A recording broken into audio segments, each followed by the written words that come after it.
حضور کے صحابہ کرام کو اور حضور کی امت کو اللہ محبوب کا ادب سکھا رہا ہے، اور دنیا میں جس بندے کے پاس ادب کی دولت ہے وہ بندہ کبھی بھی پریشان نہیں ہوتا۔ ادب کے اندر مٹھاس ہے، ادب کے اندر ہی احترام ہے، ادب کے اندر ہی سارا دین ہے۔ بے ادب بندہ اللہ کو بھی پسند نہیں، مصطفیٰ کو بھی پسند نہیں، لوگوں کو بھی پسند نہیں۔ اور یاد رکھیں، اللہ کے عرش کے نیچے، عرش معلیٰ کے نیچے ایک ایسی بھی بارگاہ ہے کہ جو صرف اور صرف ادب کے لائق ہے، جہاں پہ جا کے با یزید جیسے لوگ، جنید بغدادی جیسے لوگ کہتے ہیں وہاں تو اونچی آواز سے سانس بھی نہیں لینا چاہیے۔ اور جو بندہ اپنی زندگی میں ادب سیکھ جاتا ہے وہ بندہ نصیب والا ہوتا ہے۔ ادب اللہ کا بھی کرنا ہے، رسول پاک صاحب لولا کا بھی آپ نے ادب کرنا ہے۔ ادب کے اندر سارا دین ہے اور ادب میں بہت کچھ ہے۔ شاگردوں کے لیے حکم ہے کہ وہ اپنے استاد کا ادب کرے، مقتدیوں کے لیے ضروری ہے کہ وہ اپنے امام کا ادب کریں، بچوں کے لیے ضروری ہے وہ اپنے ماں اور باپ کا، بڑوں کا ادب اور احترام کریں۔ جو لوگ ادب کا سبق سیکھ جاتے ہیں، ادب کے اوپر عمل کر جاتے ہیں، وہ لوگ ساری زندگی خوشبو والے لوگ کہلاتے ہیں۔ دیکھیں حضور علیہ السلام کی بارگاہ میں جب اس آیت کا شان نزول ہوا تو حضرت فاروق اعظم رضی اللہ تعالیٰ عنہ فرماتے ہیں جب اس آیت کا شان نزول ہوا تو میں بالکل ہی آہستہ آہستہ حضور علیہ السلام کے ساتھ بات چیت کیا کرتا تھا، اور سیدنا ابوبکر صدیق رضی اللہ تعالی عنہ عرض کرتے ہیں کہ یا رسول اللہ صلی اللہ علیہ وآلہ وسلم، مجھے اس ذات کی قسم جس نے آپ پر قرآن نازل کیا، میں آخری وقت تک آپ سے آہستہ آہستہ بات کروں گا اور ادب اور احترام میں رہوں گا۔ جب بھی کوئی وفد حضور علیہ السلام سے ملنے آتا تو صحابہ کرام کا یہ طریقہ تھا، اس کو پہلے باہر روک لیتے، اس کو حضور علیہ السلام کی بارگاہ میں جانے کا ادب احترام سکھاتے، پھر حضور کی بارگاہ میں اس کو پیش کرتے۔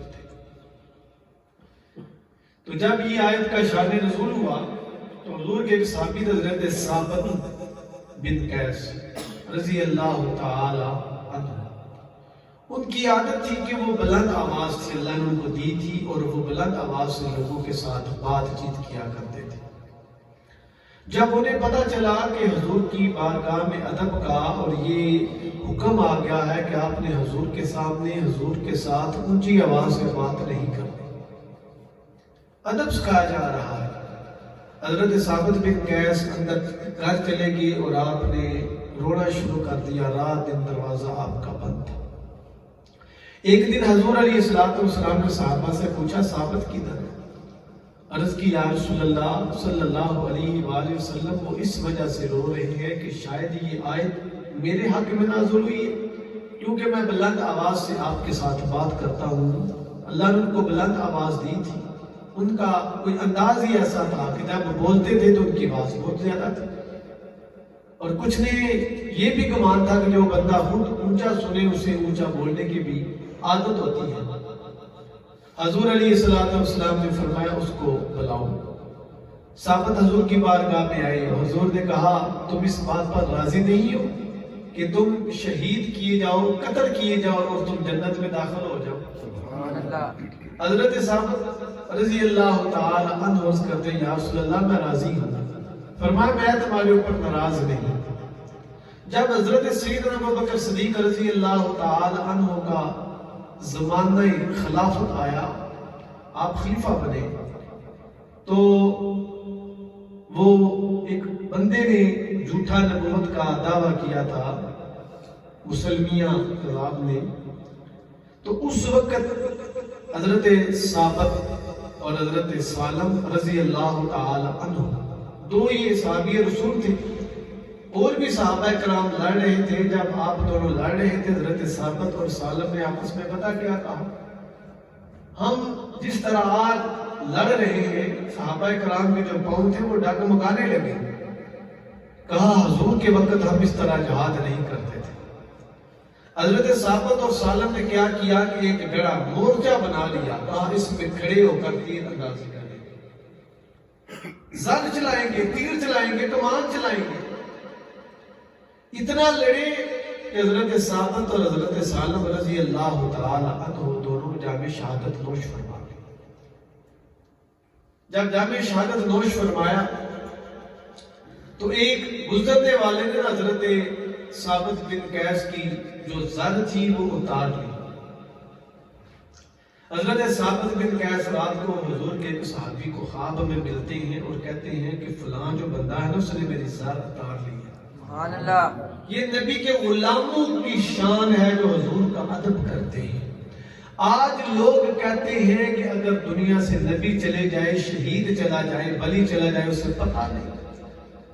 حضرت ثابت بن قیس ایک صحابی رسول کو خواب میں بھی کیا کہتے ہیں کہ میری زر فلاں بندے نے اتار لی ہے، اور جہاں پہ خیمے لگے ہوئے ہیں آخر پہ خیمہ ہے، اور خیمے کے ساتھ نشانی یہ ہے کہ گھوڑا باندھا ہوا ہے لمبی رسی کے ساتھ، اور اس نے میری زر جا کے چھپا کے اس کے اوپر دیچ کا مندہ کر دیا ہے، دیچکے کے اوپر اس نے کجاوا رکھ دیا تاکہ کسی کو پتہ نہ چلے، اور ساتھ یہ بھی کہا کہ یہ میں خواب نہ سمجھنا، یہ حقیقت ہے، یہ میری خواب خالد بن ولید کو بتانا اور انہیں کہنا میری زر وہاں سے لے کر میرے اوپر قرضہ ہے، جب واپس مدینے سیدنا ابو بکر صدیق کی بارگاہ میں جائیں یہ میری زر بیچ کر قرض بھی اتار دینا اور جو میرے غلاموں نے آزاد کر دینا۔ سبحان اللہ۔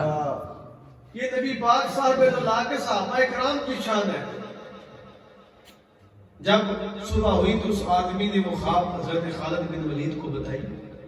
حضرت خالد بن ولید کی آپ نے دیکھا واقعی ہی زر کے اوپر دیچ کا، دیچ کے اوپر کجاوا، وہ آپ نے زر لی، اور واپس جب آپ کو فتح ہوئی، آپ واپس گئے مدینہ شریف، تو جا کے وہ آپ کی زر بھی بیچی، غلام کو بھی آزاد کر دیا۔ یہ کس کا مقام ہے؟ ان لوگوں کا مقام ہے جو حضور علیہ السلام کا ادب کرتے ہیں، اور ادب اس چیز کا نام ہے۔ آج تو لوگ قرآن پڑھتے ہیں، آپ نے دیکھا ہوگا کہ لوگ قرآن کی طرف پاؤں کر دیتے ہیں، مدینہ شریف یا مکہ شریف جائے نا تو قرآن کا کوئی ادب و احترام نہیں ہے، حالانکہ قرآن تو تمام کتابوں کی سردار کتاب ہے۔ حدیث پاک کا بھی ادب کرنا چاہیے۔ امام مالک کا نام سنا ہے آپ نے؟ نہیں سنا تو سنیں۔ امام مالک وہ ہیں جن کو جنت البقیع کے اندر دفن کیا گیا۔ امام مالک کی ذات وہ ذات ہے، آپ نے صرف زندگی میں ایک مرتبہ عمرہ اور حج کیا تھا، تو لوگ آپ کو بار بار کہتے ہیں امام صاحب آپ حج کرنے دوبارہ جائیں، عمرہ کرنے جائیں۔ فرمایا میرے مصطفیٰ نے زندگی میں ایک مرتبہ ہی حج کیا تھا، وہ میں نے کر لیا۔ آپ مدینے سے باہر نہیں جاتے۔ جب مدینے کی گلیوں میں امام مالک چلتے تھے تو آپ ایسے دواروں کو ہاتھ رکھ کے نہ چلا کرتے تھے، اور مدینے کی گلیوں میں درمیان میں نہیں آپ چلا کرتے تھے، سیڈ پہ ہو کے چلا کرتے تھے۔ کسی نے پوچھا امام صاحب درمیان میں کیوں نہیں چلتے؟ فرمایا اس لیے کہ کہیں درمیان میں حضور گزرے ہوں تو کہیں حضور کے پاؤں کے اوپر میرا پاؤں نہ ہو۔ اتنا آپ ادب کیا کرتے تھے، اور حضور کی حدیث کا کتنا ادب تھا۔ اگر کوئی بندہ آپ سے مسئلہ پوچھنے آتا، حدیث سننے آتا، حدیث پڑھنے آتا، ایک مرتبہ ایک بندہ آپ کی بارگاہ میں آیا، کہنے لگا میں نے حدیث سمجھ لی ہے، آپ نے دروازہ کھولا، اس کو بٹھایا، غسل کیا، نیا لباس پہنا، خوشبو لگائی، وضو کیا، بیٹھ کے فرمایا اب بتا حدیث کیا ہے؟ میں تجھے اپنے نبی کی حدیث بتاتا ہوں، تمہیں اپنے مصطفیٰ کی حدیث سناتا ہوں۔ اتنا وہ لوگ ادب کیا کرتے تھے۔ آج کتنے بدبخت اور ذلیل لوگ آگے ہیں دنیا میں، جو کبھی یہ کہہ دیتے ہیں جی یہ کیا ہے، کبھی حضور کا ادب نہیں، احترام نہیں، کبھی کہہ دیتے ہیں یہ تو بڑے بھائی کی طرح تھے۔ جس قوم کے پاس ادب نہیں ہے وہ قوم جہالت کی طرف چلی جاتی ہے۔ اگر کوئی بیٹا باپ کا گستاخ ہو تو سب لوگ اسے کیا کہتے ہیں؟ یہ بے ادب ہے، یہ گستاخ ہے۔ جو نبی کا گستاخ ہے اسے بھی کہا کرے کہ یہ نبی پاک کا گستاخ ہے۔ پھر آپ کا پتہ چلے گا کہ آپ کے اندر ایمان کی طاقت کتنی ہے۔ آج فرقہ برات کا دور ہے، فتنے کا دور ہے۔ ہر بندہ یہ کہتا ہے میں ٹھیک ہوں، میں ٹھیک ہوں، لیکن میں کہتا ہوں جو مصطفیٰ کا ادب کرتا ہے وہ ٹھیک ہے، جو صحابہ کرام کا ادب کرتا ہے بولو وہ ٹھیک ہے، اونچا بولو جو نبی کی اہل بیت کا ادب کرتا ہے وہ بندہ ٹھیک ہے، جو اولیاء اللہ کا ادب کرتا ہے وہ بندہ ٹھیک ہے۔ جس کے پاس ادب ہے وہ ٹھیک ہے، جس کے پاس ادب نہیں وہ ٹھیک بھی نہیں، وہ ذلیل بھی نہیں۔ ہمیں قرآن نے ادب دیا، مصطفیٰ نے ادب سکھایا، صحابہ کرام نے ادب سکھایا۔ اب دیکھیں ادب کی بات کیا ہے، سنیں۔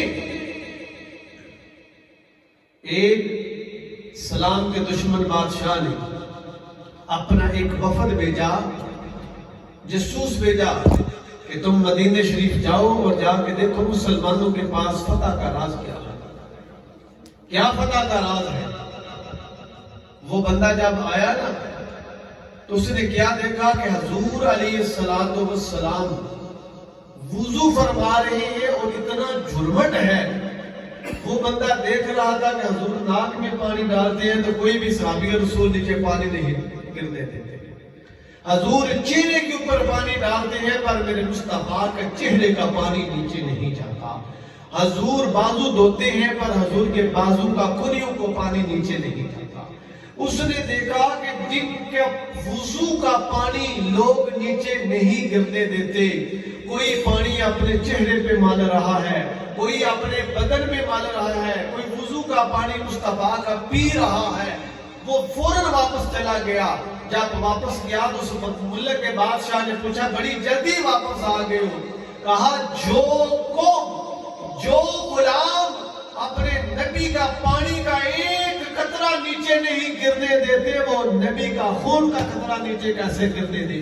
اتنا ادب تھا، صحابہ کرام حضور کا ادب کیا کرتے تھے، اور جب حضور کی بارگاہ میں صحابہ کرام بیٹھا کرتے تھے تو اتنا ادب تھا، اس طرح صحابہ کرام نظر آتے تھے کہ جس طرح ایک پتھر یا لکڑ گاڑی ہوئی تھی۔ دیکھا نا پتھر کے اوپر پرندہ بیٹھتے، اور اگر حضور کی بات لمبی ہو جاتی تو ایسے محسوس ہوتا تھا جیسے ان کے اندر سانس ہی نہیں ہے لوگوں کے اندر۔ ابو بکر کی بات کرو، عمر بن خطاب کی بات کرو، لیکن یاد رکھیں ادب ہر ایک کے پاس ہونا چاہیے۔ سب سے پہلے اللہ کا ادب، اللہ کے رسول کا ادب، نبی پاک کے صحابہ کرام کا ادب، حضور کی اہل بیت کا ادب، اولیاء اللہ کا، نیک لوگوں کا، صالحین لوگوں کا ادب۔ ادب کے اندر ہی سارا دین ہے۔ جو قوم ادب نہیں کرتی یاد رکھیں وہ قوم عنقریب گمراہی میں چلی جاتی ہے۔ ادب گمراہ لوگ نہیں کرتے۔ جو اللہ کا ادب نہ کرے، مصطفیٰ کا ادب نہ کرے، مصطفیٰ کے صحابہ کا ادب نہ کرے، نبی کی اہل بیت کا ادب نہ کرے، وہ بھی کوئی انسان ہے۔ انسان تو انسان کیا، حضور کا تو ادب درخت بھی کرتے ہیں، حضور کا ادب تو جانور بھی کرتے ہیں، حضور کا ادب تو جرندے پرندے بھی کرتے ہیں۔ کائنات کی ہر چیز میرے مصطفیٰ کا ادب کرتی ہے، اور ادب کرتے رہنا چاہیے۔ دیکھیں حضرت عیسیٰ آپ اللہ کے نبی تھے، آپ نے بھی اپنی قوم کو ادب کا طریقہ بتایا تھا، ادب سکھایا تھا۔ ایک یہودی حضرت موسیٰ کا امتی تھا، بڑا فاسق گناہگار تھا، اتنا گناہگار تھا کہ لوگ اس سے نفرت کیا، اتنی نفرت کرتے تھے کہ لوگ اس سے تنگ آ گئے۔ جب وہ بندہ مر گیا، لوگوں نے اس گناہگار کو اٹھا کر باہر گندگی کے ڈیر کے اوپر پھینک دیا۔ اللہ نے فرمایا موسیٰ، ہمارا ایک نیک بندہ، ہمارا دوست، ہمارا ولی دنیا سے چلا گیا ہے، اور اس کا جنازہ بھی پڑھاؤ، کفن دفن کا انتظام بھی کرو۔ حضرت موسیٰ جب آئے، حضرت موسیٰ نے دیکھا کہ وہ بندہ تو وہ ہے جس سے سب لوگ نفرت کرتے تھے اور کہا کرتے تھے کہ یہ گناہگار ہے، بڑے گناہ کرتا ہے، بہت زیادہ پاپی ہے۔ حضرت موسیٰ نے اس بندے کے کفن کا، دفن کا، غسل کا انتظام کیا، جنازہ پڑھا دیا۔ جنازہ پڑھانے کے بعد کہا مولا یہ تو وہ ہے جس سے سارا زمانہ نفرت کرتا ہے، مولا کیا وجہ ہے؟ تم کہتے ہو یہ گناہگار نہیں، یہ نیکوکار ہے، لوگ کہتے ہیں گناہگار ہے، سب زمانے والے اس سے نفرت کرتے ہیں۔ آواز آئی موسیٰ بات تو ٹھیک ہے، لیکن سب زمانہ اس سے نفرت کرتا ہے، پر تیرا خدا اس سے پیار کرتا ہے۔ سارا زمانہ اس کو گناہگار سمجھتا ہے۔ ایسے ہی ہے کہ یہ بے ادب نہیں تھا، گناہگار تھا۔ اس نے ایک مرتبہ تورات کھولی، اس میں لکھا ہوا تھا محمد صلی اللہ علیہ وسلم۔ اس نے حضور کے نام کو چوما، چوم کر اس نے مصطفیٰ پہ درود پڑھا، اس نے میرے یار کے نام کا ادب کیا، مجھ کو اس کی یہ ادا پسند آئی، میں نے اس کے گناہ بھی معاف کر دیے اور اس کو بخش بھی دیا۔ یہ ادب ہے۔ آج لوگوں کے پاس ادب کی دولت ختم ہو چکی ہے، اس لیے ادب کا طریقہ ہمیں مصطفیٰ کی بارگاہ سے ہم نے سیکھا ہے، اور صحابہ کرام کو اللہ نے سکھایا ہے۔ اللہ کہہ رہا ہے کہ تم ادب کرو۔ معاشرے کے اندر سب سے بڑی چیز کیا ہے؟ ادب۔ کیا چیز ہے؟ سب بولے کیا چیز ہے؟ کیا چیز ہے؟ ادب۔ آپ نے دیکھا ہوگا نا، جب آپ چھوٹے تھے، ہم بھی چھوٹے تھے، اسکول میں ماسٹر صاحب آیا کرتے تھے، سائیکل تھے، تو ہم اپنے وہ مفرل اتار کے ان کے سائیکل کو صاف کیا کرتے تھے کہ یہ ہمارے استاد جی کی سائیکل ہے۔ اور دیکھیں نا، حضور علیہ السلام کائنات میں اللہ کے بعد حضور سے بڑا کوئی بھی نہیں ہے۔ حضور علیہ السلام بیٹھے ہوئے ہیں، اور حضور علیہ السلام کی بارگاہ میں حضرت سیدنا ابوبکر صدیق رضی اللہ تعالی عنہ آپ کے باپ آئے، ابھی کلمہ نہیں پڑھا۔ ابوبکر صدیق فرماتے ہیں میرے باپ بوڑھے ہو چکے تھے، ان کی جو نظر ہے پیدائی ختم ہو چکی تھی، تو میں نے کہا میں بھی حضور کا غلام ہوں، میرا بیٹا بھی پوتا بھی، تو میرا جی چاہتا ہے ابا جی آپ بھی مصطفیٰ کا کلمہ پڑھ لیں۔ سیدنا ابوبکر صدیق رضی اللہ تعالیٰ عنہ فرماتے ہیں جب میں اپنے باپ کو حضور کی بارگاہ میں لے کے گیا نا، ابھی میرے باپ نے کلمہ نہیں پڑھا، میرے مصطفیٰ کریم کھڑے ہو جاتے ہیں۔ حضور نے بتا دیا اگر تمہارے سامنے کوئی سفید ریش والا گاڑی والا آ جائے تو اس کے ادب کے لیے کھڑے ہو جایا کرو۔ حضور نے اپنی کالی کملی بچھائی، چادر بچھائی، فرمایا اس کے اوپر بیٹھے اور کلمہ پڑھا دیا۔ اس لیے معاشرے کے اندر ادب ہی تو ہمارے پاس ہے، اگر ادب نہیں تو کچھ بھی نہیں۔ اللہ تبارک تعالیٰ کی بارگاہ میں یہ دعا کیا کرو، یا اللہ مجھ کو بھی ادب والا بنا، میری اولاد کو بھی ادب والا بنا۔ اس لیے آپ نے اپنے ماں باپ کا ادب، اللہ کا ادب، اللہ کے رسول کا ادب، صحابہ کرام کا ادب، حضور کی اہل بیت کا ادب، جب آپ ادب کریں گے تو آپ دنیا میں کامیاب ہو جائیں گے، ادب کی خوشبو پھیلیں گے۔ دیکھیں نا جو لوگ آج طرح طرح کے نکتے تلاش کرتے ہیں دین کے اندر، وہ فتنے لوگ ڈالتے ہیں، اور جس کے پاس ادب ہو وہ دین کے اندر فتنہ نہیں بنتا، جس کے پاس ادب ہے وہ سب کچھ ہے۔ ادب کیا ہے؟ اگر ایک بندے کے سینے میں قرآن ہو نا، قرآن، بزرگ فرماتے ہیں قرآن ہو، حافظ قرآن ہو، تو حافظ قرآن کو کبھی پشت نہیں کرنی چاہیے۔ کیوں؟ اس کے سینے میں کیا ہے؟ ہاں اس کے سینے میں کیا ہے؟ قرآن. اور جو قرآن پڑھنے والا ہے اس کا ادب کیا کرو، چاہے وہ چھوٹا ہو، چاہے وہ بڑا ہو، چاہے وہ بزرگ ہو. اگر ایک بندہ جو آپ سے ویسی زندگی میں عمر میں بڑا ہے، جس کی داڑھی مبارک سفید ہو جائے، اس کا ادب کیا کرو. ادب ہے تو آپ کے پاس سب کچھ ہے. یہ موضوع میں نے اس لیے رکھا ہے کہ آج میں دیکھ رہا ہوں کہ نوجوان گمراہی کی طرف جا رہے ہیں، بے ادب ہو رہے ہیں. امام مالک جن کی میں نے بات کی ہے، آپ ایک مرتبہ ایک باغ کے اندر بیٹھ کے کوئی مسئلہ لکھ رہے ہیں. باغ کے اندر شاگرد بھی تھے اور جو آپ کے آس پاس تھے. اس وقت یہ پکا پوائنٹر یا پین وغیرہ نہیں تھے، کچی سہی تھی جس کو کہتے تھے کلمی نسخہ، قلم کے ساتھ لکھا جا رہا تھا. تو چاند بار بچے کھیل رہے تھے، باغ کے اندر ایک گیند آئی. ایک بچہ باغ کے اندر آیا، امام صاحب جلدی سے ہاتھ مان کے کھڑے ہو جاتے ہیں. وہ بچہ گیند اٹھا کے پھر چلا گیا. پھر تھوڑی دیر کے بعد گیند آتی ہے، امام صاحب کھڑے ہو جاتے ہیں. شاگرد تھے، پوچھا استاد جی کیا بات ہے؟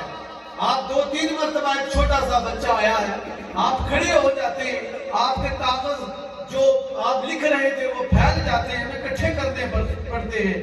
ادب سے انہوں نے بات کی.